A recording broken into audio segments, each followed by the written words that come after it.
àwọn tó jẹ́ kó ti ṣe kábíyèsí nílùú ọ̀rọ̀ Olúwa Ọlọ́run Ísírẹ́lì wà pẹ̀lú wọn ní orúkọ Jésù. You will never be disappointed. Your reign shall ever prosper in Jesus' name. Because the reigning of Hezekiah was lifted by God. Say, I'm remove all the hindrance in your love in Jesus' name. Move on with ẹ̀mí òkùnkùn. Olúwa Ọlọ́run Ísírẹ́lì bá mi gbẹ́sẹ̀ lé. Èèyàn kéèyàn, okòó tí a fi ewé ṣe, tí a fi gbòǹgbò ṣe, tí a fi ewé ṣe, tí a fi gbòǹgbò ṣe, tí a fi ẹ̀yà ènìyàn ṣe, Olúwa Ọlọ́run Ísírẹ́lì láti jà àwọn ológun Olúwa bá mi bàjẹ́. Ẹ̀mí mímọ́ bá mi bàjẹ́. Bẹ́ẹ̀ ni yóò rí, ó ti rí bẹ́ẹ̀, ètùtù àrùn ti lé, àṣà àrùn ti kú. In Jesus' name we pray.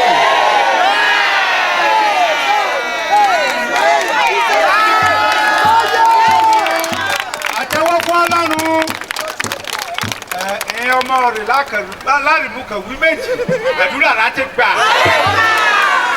oríire ti dé a kú oríire mi o ọba wa ní àwọn gbólóhùn tó fẹ́ bá wà sọ máa jẹ́ ọ̀rọ̀ tó lè sọ ọ̀rọ̀ àkọ́kọ́ láti ẹnu His Royal Majesty Highness Ọba Olúwafẹ́mi Adéníran Ajíbẹ́wà. Ẹni tó bá ń wo kábíyèsí kà á mọ̀ pé lóòótọ́ ló jí bá ẹwà bí.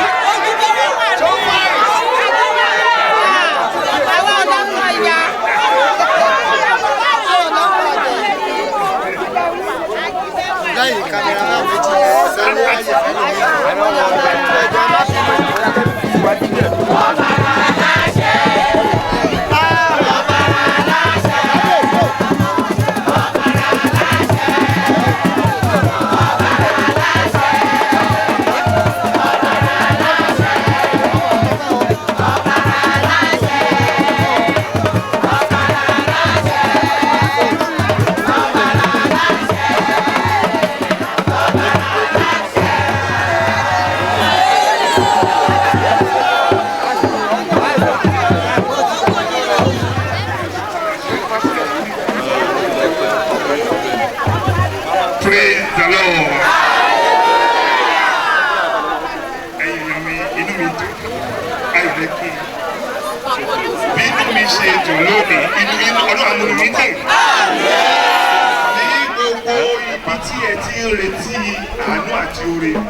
ọba òkè àdáyé lò.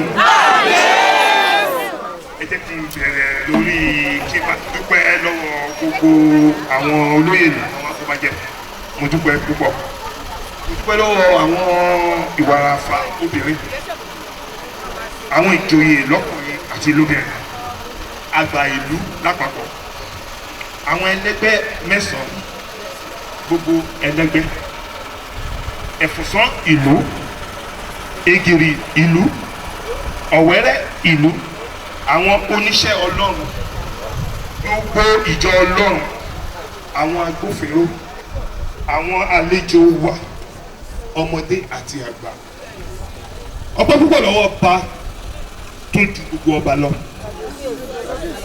Ọlọ́run Olódùmarè fún dídá tó dá ẹ̀mí wa sí tí ó sì fi fààyè gbà wá sí ọjọ́ ayọ̀ ọjọ́ máa nígbàgbé òní ṣojú ẹ̀mí wa.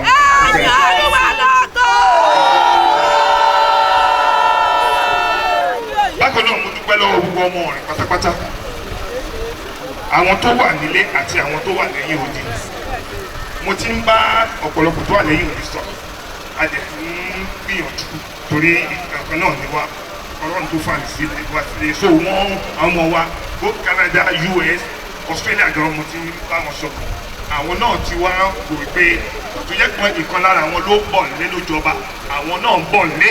ó ti ẹ̀ nígbà tó ní tàbí ní dárúkọ ẹ̀ ó lóun ti ní ilẹ̀ tí wọ́n ní ìdúró lọ́la lè sí kò rà lè sí ọ́rì.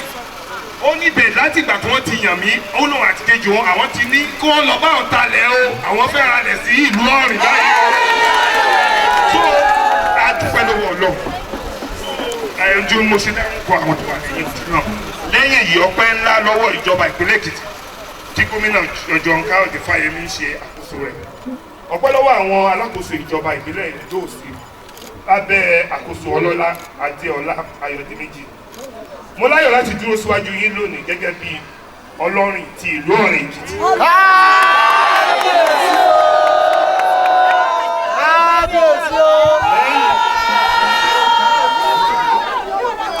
lẹ́yìn bíi ọdún bíi márùn-ún àbọ̀ tí aṣáájú mi ọba Olúwọlé Olúgbòmọ̀ kẹta ti papòdà kí Ọlọ́run kó tẹ̀lẹ̀ fún àwọn ọba tó ti kọjá lọ.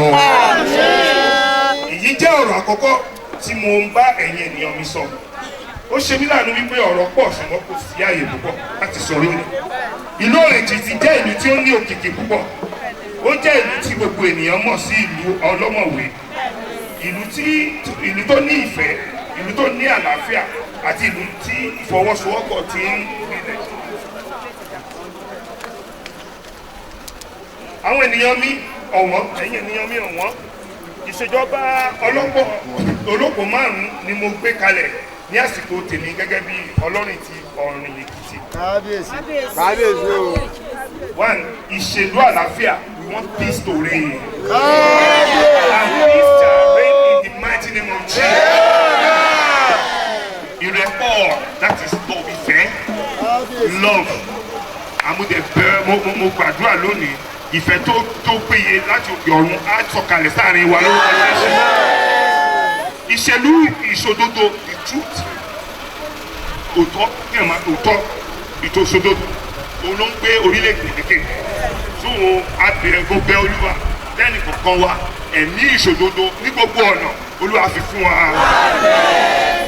Ìṣèlú ìbáṣepọ̀ inclusion, mo bẹ̀ yín lónìí ní ilé dáṣẹ́ o. Gbogbo program, gbogbo point tí mo ní, gbogbo agenda tí mo ní, ọwọ́ gbogbo wa ẹ jọ̀wọ́, mo bẹ̀ yín lónìí, ẹ má dà mí dà. Thank God I came from mo wá níbi tí democracy tó yẹ pé gbogbo èèyàn jọ ń ṣe pọ̀ ni, èèyàn kankan máa jó lórí ni, ẹ jọ ẹ jẹ́ ká jọ ṣe ó lè ní àṣeyọrí, á ṣe é ṣe lórúkọ Jésù. That's inclusion. Ìṣèlú ìdàgbàsókè progress ìyẹn ló bá wa jù nínú yìí. Inú mi ò dùn bí position Ọ̀rìn ṣe wà, inú mi ò dùn. Ẹ wo orí ọ̀rọ̀ ipò ọlọ́ba wọn lọ fi wá sí gírésì. Ó ṣe mí láàánú, mi ò lè wait kí n bá gómìnà sọ̀rọ̀. We must move forward. Ọmọ Ajíbẹ́wọ̀ kì í gbẹ̀yìn, gbẹ̀yìn. Àwa kọ́ ni wọ́n máa kó pọ̀ mọ́ àwọn ìlú tó ṣẹ̀ṣẹ̀ dá sílẹ̀. No, we have to move forward. Ọlọ́run á jẹ́ ràn wá lọ́wọ́. So tí a bá ti lè tẹ̀lé àlàkalẹ̀ òpó márùn-ún yìí láì fi ọ̀kọ̀ọ̀kan ṣòfò, gbogbo márùn-ún ló ṣe pàtàkì. Ọlọ́run á dẹ̀ ràn wá lọ́wọ́. Ìrọ̀rùn àti ìtẹ̀síwájú ti bá wa nílùú Ọ̀rìn lórúkọ Jésù. Lóòótọ́ kí ọ̀rọ̀ tó dayọ̀ ojú ti rí, ṣùgbọ́n ìrìn àjò ẹ̀dá láyé ọwọ́ Ọlọ́run ló wà. Tí ó bá ní ti ènìyàn tó ní ìkùnsínú sí ẹnikẹ́ni tàbí ẹlòmíràn sí ní àsìkò tí ọ̀rọ̀ jíjẹ ọba tàbí àti láti ẹ̀yìn wá, kí ó fọwọ́ wọnú kó sì ní ẹ̀mí ìdáríjì. Mo bẹ̀ yín ni, torí gbogbo ìlú ní irú nǹkan báyìí ti ń ṣẹlẹ̀. Wọn kì í jọba each free, kò sí ìlú tó ti ń jọba tí ìsí ìkùnsínú àfẹ tó bá tan rẹ̀, tó bá jẹ́ ìdílé kankan ni wọ́n ti ń jẹ́, ìkùnsínú sì máa wà ń bẹ̀. Lọ́tọ̀ọ̀tọ̀ pé wá jẹ́ ìdílé mẹ́ta, so ẹ jẹ́ ká fọwọ́ bọnú ká kọ̀ntínú. Tá a bá gbàgbé ọ̀rọ̀ àná ànírẹ́ni bá ṣe é. Ní tèmi àti ìdílé mi àti dáríjì gbogbo àwọn tí wọ́n bá wa lérò pé wọ́n ṣe ìlòdì sí wa. Bákan náà ni kí àwọn tí wọ́n bá rò pé a ṣe ìlòdì sí wọn náà dáríjì wá. Ìdáríjì ọmọ ẹnìkejì ló máa mú kí ìlànà olóko márùn tí mo sọ yìí òun ló máa jẹ́ kó lè ṣe é ṣe o. Ọlọ́run á jẹ́ ràn wá lọ́wọ́, á jẹ́ kó ṣe é ṣe. Ṣé bí Yorùbá bọ̀ wọ́n ní àárọ̀ ni a ti máa bọ́ bí òjò ṣe máa rí ní ọjọ́ péréte tí mo gún ní ọjọ́ péréte tí mo gún àpèrè bàbá mi ní oṣù mẹ́rin sẹ́yìn oríṣiríṣi ìdàgbàsókè tí wọ́n ti wọ ìlú Ọ̀rìn lẹ́nu ìgbà yẹn tí bóyá lẹ́nu pípò mọ̀ àwọn ọmọ wa ti bẹ̀rẹ̀ sí ní ìgbéga lẹ́nu iṣẹ́ díẹ̀díẹ̀ lára ẹ̀ èkìní ọmọ wa kan tó kọ́kọ́ di ibi tí ọmọ wa ò tí ì dé rí nípò controller of immigration ó ti kéré ìyẹn tó ń ṣe àtúntúpẹ́ lọ́wọ́ ọlọ́ ìpò tọ́gbọ́ wa today lẹ́nu iṣẹ́ tó ń rà náà sí ni o within this month deputy controller of correctional service àwọn prison officials tẹ́lẹ̀ service wọ́n ti sọ wọ́n di correctional service ọmọ wa tún ti di deputy controller mẹ́rin then secretary executive secretary in the state executive secretary me understand Ekiti State. No, the local government. I will make the commissioner for education. Check it, you get him home. Then open up a farm settlement. If you want to buy one more, you see.